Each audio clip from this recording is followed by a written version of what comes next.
สบายดีน้องเองชื่อนางตอมจะมาแก้บทฝึกหัดข้อหนึ่งคำถามเขาเจ้าห้างมามีอยู่ว่าเสาอันหนึ่งเฮ็ดเท่ากับ 3.5 เมตรตั้งอยู่หน้าดินเพียงและนอนตามผิดตั้งมีเงายาวแอลเท่ากับ 5 เมตรจงคิดไล่ระดับสูงคิดไล่เป็นองศาของตะเวนโดยเปรียบเทียบจากหน้าดินถ้าเสาดังกล่าวสูงเหตุและตะเวนอยู่ระดับ A โดยเทียบจากหน้าฝ้าเงาของมันจะเงาเห่าใดเราจะมาสังเกตเบิ่งหูกันเลยเนาะตัวนี้จะแม่นหน้าดินตัวนี้จะแม่นเสาสูงเฮดเท่ากับ 3.5 เมตรตัวนี้จะแม่นตะเวนแสงตะเวนกับหุบเสาจะเห็นทางเป็นเงาอยู่หน้าดินเห็นทางเป็นเงาอยู่หน้าดินซึ่งเงาจะมีดวงยาว L เท่ากับ 5 เมตรแสงตะเวนประกอบหน้าดินกับหน้าดินเนาะเขาจะได้เป็นมุมอัลฟาตัวนี้จะแมนมุมต่างซากของเสาและหน้าดินจะแมนตัวนี้เนาะเขาจะมาเบิ่งบนเหล็กที่เขาเจ้าหางมาเลยเนาะสิ่งที่เฮาหูเฮดเท่ากับ 3.5 เมตร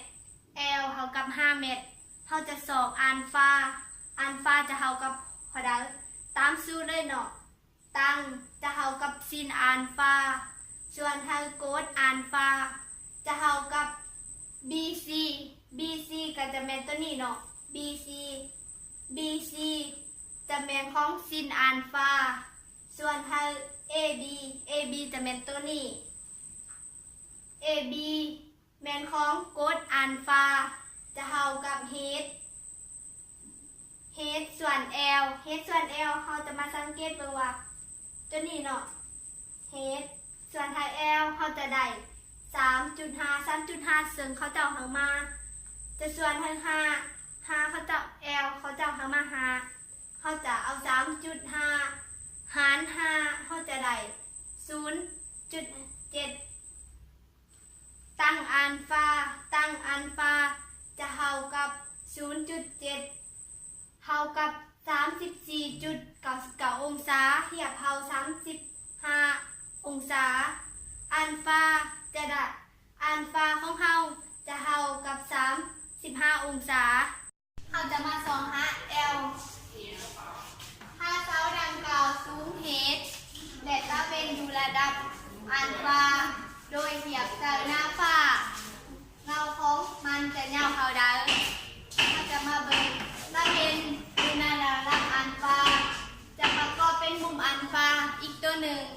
มุมอัลฟาหน้าฝ้าและมุมอัลฟาหน้าดินจะเท่ากันตั้งอัลฟาจะเท่ากับซินอัลฟาส่วนทางโกดอัลฟาเท่ากับเฮดส่วนทาง L จะหารเอา L เท่ากับเฮด